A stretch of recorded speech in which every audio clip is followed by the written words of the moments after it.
Hello kids, I am रश्मि सोरे, a mentor from advance academy.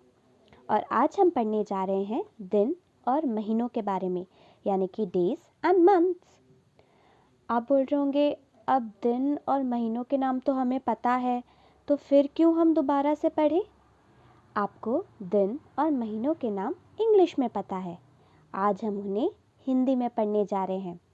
तो पहले हम शुरुआत करते हैं दिनों के नामों के साथ।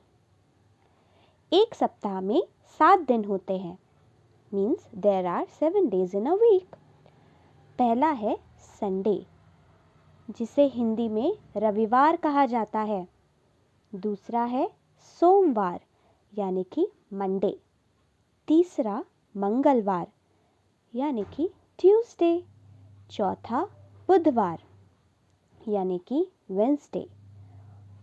फिफ्थ इज गुरुवार, गुरुवार को वीरवार या बृहस्पतिवार भी कहा जाता है, यानी कि थर्सडे।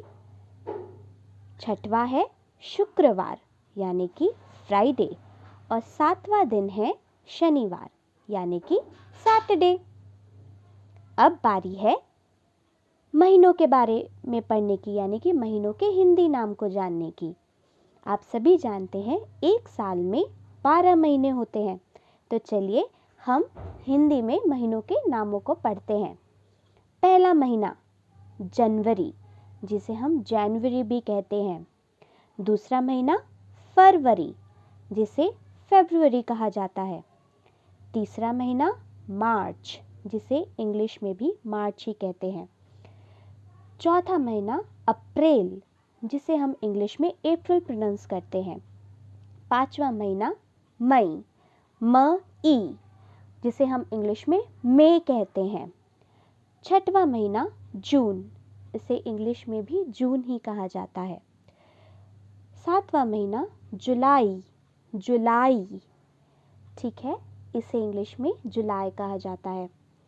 आठवां महीना अगस्त, अगस्त, इसे हम इंग्लिश में अगस्त प्रोनाउंस करते हैं। नौवां महीना सितंबर, सितंबर, जिसे हम इंग्लिश में सितंबर कहते हैं। 10वां महीना अक्टूबर, अक्टूबर, जिसे हम इंग्लिश में अक्टूबर कहते हैं। 11वां महीना नवंबर, नवंबर, जिसे हम इंग्लिश में नवंबर कहते हैं। और 12वां महीना है दिसंबर, दिसंबर, जिसे हम इंग्लिश में भी दिसंबर कहते हैं, दिसंबर। ओके, तो आज हमने दिनों के नाम हिंदी में जाने और महीनों के नाम भी हिंदी में जाने। आप इन सभी नामों को एक बार फिर से सुने और अच्छे से याद कर ले, ताकि आपको इसके बारे में अधिक जानकारी प्राप्त हो सके। आप मुझे बताएं, अगर आपको कोई भी कठिनाई हो तो आप मुझसे पूछ सकते हैं। Okay, all the best.